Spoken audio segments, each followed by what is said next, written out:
पता नहीं कर पाया था, लेकिन कहीं न कहीं उसे अंकल से लगाव भी हो गया था। खैर, वे अगले दिन तिरुवन्नामलाई पहुंचे और एक आश्रम पर पिल्लई का साला मिल गया। पिल्लई उससे बातें करने चला गया। इधर दया का दोस्त बार बार पूछ रहा था पिन नंबर मिला कि नहीं। थोड़ी देर बाद जब वो लौटे तो दया ने उस आदमी से बात की। तब पता चला कि कृष्णवेणी और कुमार उसी के बच्चे हैं। पिल्लई के कोई बच्चे नहीं होने के कारण उसने उन्हें गोद लिया था। फिर सब खाना खाने बैठ गए। सारी बातें हो गईं, पर पैसों की बात अब तक नहीं हुई थी। जब दया ने पूछा तो उन्होंने बताया वो तो उसने एक हफ्ते पहले ही मेरे अकाउंट में डाल दिए थे, यानी वो 25 लाख रुपए उसी के दिए थे। दया को थोड़ा बेवकूफ जैसा महसूस हुआ। आगे वे लोग एक मंदिर में रुके। वहाँ पिल्लई ने फिर एक दोस्त को याद किया। तब दया ने दिमाग लगाकर उसका नंबर निकाला और अंकल की उससे बात करवाई।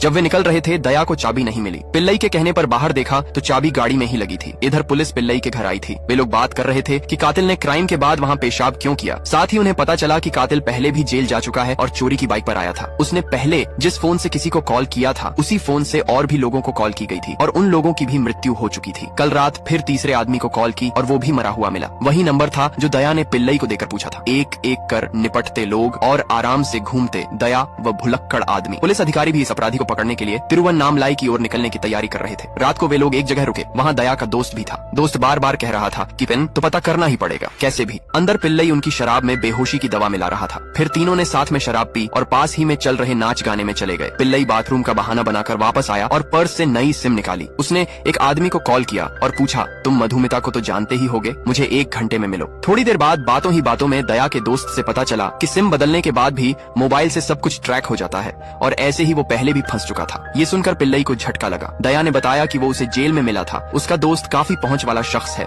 इतने में दवा का असर होने लगा और वे दोनों सो गए। फिर पिल्लई ने हथौड़ा निकाला और अपनी शर्ट में रख लिया। उसके बाद वह दया की गाड़ी लेकर निकल गया। उसने फिर उस आदमी को फोन कर धमकाया कि अगर नहीं मिला तो तेरा वीडियो तेरी बीवी को भेज दूंगा। इधर पुलिस को उसकी लोकेशन मिल गई थी और वे लोग उसे पकड़ने निकल पड़े थे। पिल्लई ने उस आदमी को एक स्कूल में बुलाया था। वो आकर धमकाने लगा। कहा कि ये बहुत पुरानी बात है, मैंने पुलिस को बता दिया तो तू बर्बाद हो जाएगा। पर पिल्लई को कोई फर्क नहीं पड़ा। फिर उस आदमी ने चाकू निकाल लिया और हमला कर दिया। थोड़ी देर तक दोनों में गुत्थम गुथा हुई, लेकिन अंत में पिल्लई ने उसे पटक दिया और खंभे से बांध दिया। वह आदमी समझाने लगा कि ये 2 साल पहले हुआ था। वो अपनी गलती की माफी मांगने लगा। पिल्लई ने कहा मैं मधुमिता की माँ को कॉल करता हूँ, अगर वो तुम्हें भूल गई होगी तो मैं भी तुम्हें भूल जाऊंगा। उसने मधुमिता की माँ को बताया कि मैं मधुमिता का टीचर सेल्वम हूँ। ये सुनकर उन्होंने फोन रख दिया, मतलब वह भूली नहीं थी। पिल्लई ने उससे पूछा कि तुम्हारे साथ और कौन था, तो उसने अरुण नाम के बंदे का जिक्र किया। इधर पुलिस पहुँचने में अभी समय लगा होने वाला था, इसलिए उन्होंने उस सेल्वम को सावधान करने के लिए फोन कर दिया, लेकिन गलत टाइम पर। पिल्लई ने हथौड़ी उठाई और खेल वहीं खत्म कर दिया। पुलिस को सिर्फ उसकी लाश मिली। जाते वक्त पिल्लई ने अपना फोन नदी में फेंक दिया। सुबह गणेश और दया को खबर मिली कि उनका एक्सीडेंट हो गया। वे लोग वहाँ पहुँचे तो पिल्लई ने बताया मैं घूमने निकला था, तभी एक चोर आया और मेरा मोबाइल छीन कर ले गया। उसी में मैं गिर पड़ा। फिर वे लोग उसे कमरे पर ले आए। वह दया को कुमार समझ रहा था। उसे पेन चाहिए था, पर दया भी आ रहा था। इस हालत में